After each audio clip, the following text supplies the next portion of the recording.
The first time the SUV crossed my land, I told myself it was a mistake. A wide, polished vehicle with tinted windows rolled off the paved HOA road, bounced over the faded boundary marker, and cut clean across my lower field like it had every right to be there. The tires pressed down young grass, carving pale tracks through soil I'd spent months conditioning.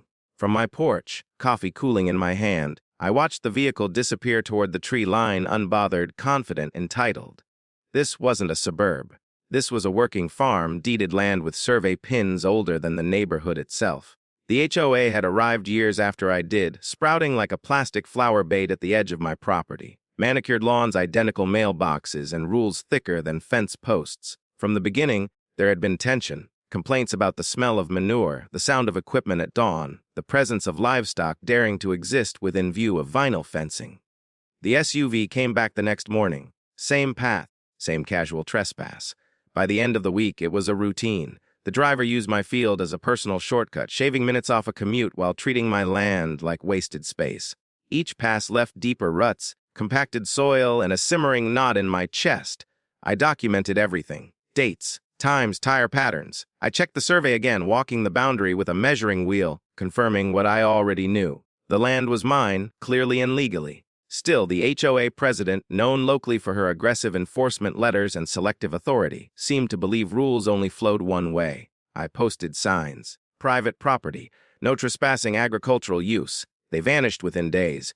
By the time the SUV roared through after a heavy rain, mud spraying like an insult, something shifted. The field had softened, dark and saturated, holding water just beneath the surface. I stood there, boots sinking slightly, and realized the land itself was ready to speak. And I was done trying to be polite. Once the signs disappeared, I knew exactly who was behind it. HOA boards don't act quietly, and they definitely don't back down when they think someone outside their bubble won't fight back. I doubled down on documentation. I installed trail cameras along the tree line, angled carefully so they captured the boundary markers and the path carved through my field. Every clip showed the same SUV, same angle, same confidence, like the land had already been claimed in her mind. I sent certified letters, one to the HOA management company, one to the board, one directly addressed to the president herself. Each letter was polite, factual, and backed with survey maps and still images from the cameras. I requested the trespassing stop immediately and warned of liability for damage to agricultural land. I gave them time. I gave them proof. I gave them an easy out. What I got back was silence, followed by escalation. The SUV started coming faster, earlier in the morning, sometimes late at night. The ruts deepened. Water pooled where tires had compacted the soil, turning parts of the field into a sponge. Then came the kicker, an HOA notice taped to my farm gate, citing me for unsightly property conditions, visible from the neighborhood road. Apparently my muddy field, damaged by their shortcut, violated community standards. That was the moment it became clear this wasn't ignorance. It was entitlement. I contacted the county. Zoning confirmed my land was agricultural and fully outside HOA jurisdiction. The clerk, clearly familiar with similar disputes, advised me to protect my boundary physically if the problem continued. Fences, berms, ditches, perfectly legal on farmland. That night, rain rolled in slow and steady, soaking the ground deeper than it already was. I walked the field with a flashlight, watching water collect, feeling the earth give under my boots. The path she used had become the lowest point, a natural channel just waiting to be shaped.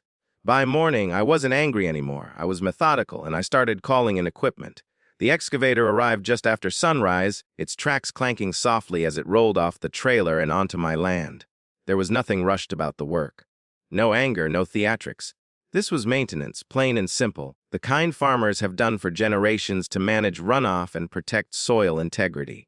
I walked the operator along the boundary, pointing out the damaged strip, the compacted earth. The way water naturally flowed toward that shortcut like it had been trained to obey tires instead of gravity. We dug carefully. A long, shallow trench at first, then deeper as the ground softened. The soil peeled back in thick, wet slabs, dark and heavy with rainwater. Every scoop revealed just how badly the land had been abused. Beneath the surface crust was churned mud, trapped moisture, and collapsed structure. Proof that the repeated crossings weren't harmless convenience but real damage. By midday, the trench stretched cleanly across the path she always used. It wasn't dramatic. It wasn't hidden. It was visible, sensible, and clearly part of normal agricultural drainage. On either side, the field remained passable for equipment, livestock, and foot traffic.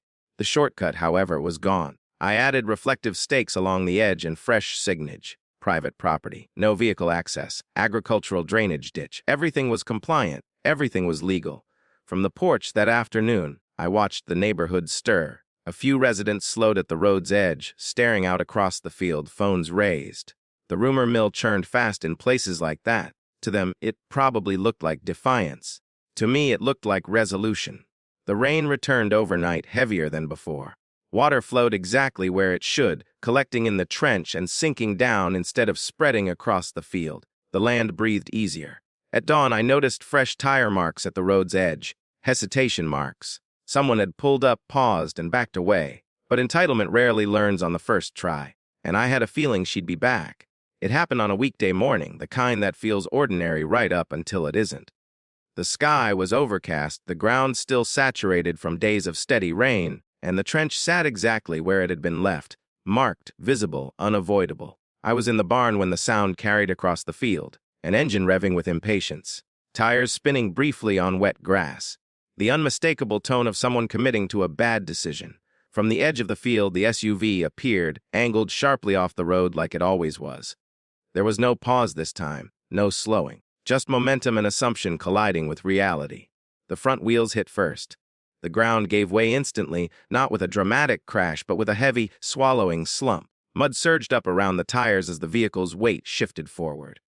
The rear followed, sliding in with a wet, final sound that carried farther than it should have. The SUV settled at an awkward angle, nose down, wheels half submerged, spinning uselessly as the trench did exactly what it was designed to do. I watched from a distance, not hidden, not interfering, just observing as the land reclaimed its space. Attempts to power out only made things worse. Each press of the accelerator churned the mud deeper, collapsing the trench walls and drawing the vehicle in like quicksand. Steam rose faintly from the hood, mixing with the smell of wet earth and hot rubber. Eventually, the engine stopped. Within minutes, phones were out. Neighbors gathered at the road, careful not to cross onto my property. Someone called for help. Someone else recorded from 3 different angles. By the time a tow truck arrived, the trench had filled further with runoff. The operator took one look and adjusted his approach, anchoring from the road, careful not to put another vehicle at risk. It took time. It took effort, and it took a very public acknowledgement that the shortcut was never a road to begin with. As the SUV was dragged free, leaving behind deep scars and silence, I knew the story was already spreading. And the real fallout hadn't even started yet. The fallout didn't come quietly. It arrived in waves of emails, official-looking letters, and sudden urgency from people who had ignored me for months. By the next morning, the OA's tone had shifted from dismissive to defensive. The shortcut incident was no longer a private inconvenience. It was public proof of overreach, recorded from multiple angles and already circulating in neighborhood groups and local feeds. The HOA president moved fast, but not smart.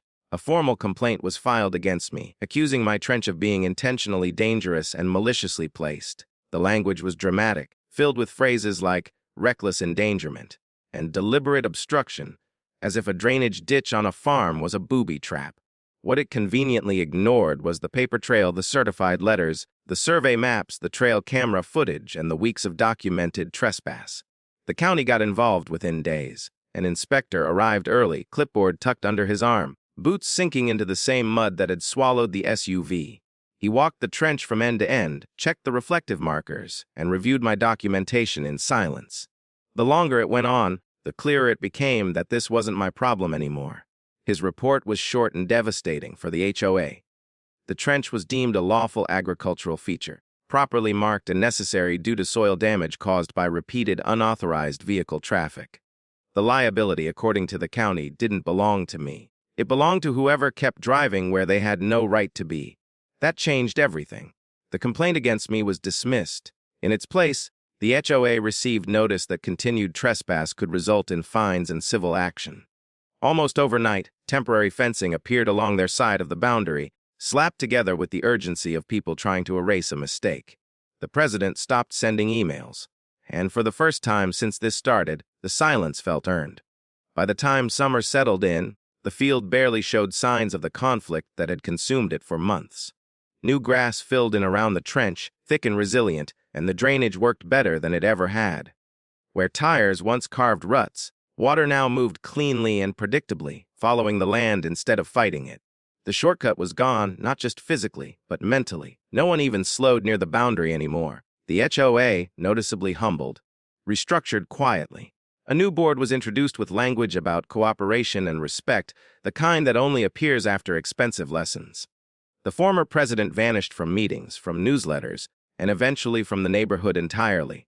Her house sold with surprising speed, the listing carefully avoiding any mention of neighboring farmland. I reinforced the property line with a simple fence, more symbolic than defensive.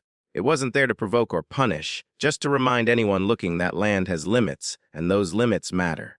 The county closed the file without ceremony, noting the issue as resolved and thanking me for maintaining compliance. No fines, no warnings, just acknowledgement. Neighbors started acting differently. Some waved. A few stopped by with apologies that felt sincere, even if delayed. The farm went back to being what it always was, quiet, productive, and stubbornly indifferent to suburban rules. Looking back, the whole ordeal had started over minutes saved on a commute and an assumption that rural land was flexible, negotiable, or disposable. It ended with mud, documentation, and reality doing the work words never could. I didn't need revenge. I didn't need confrontation. All I had to do was let the land speak for itself. And once it did, the shortcut ended everything.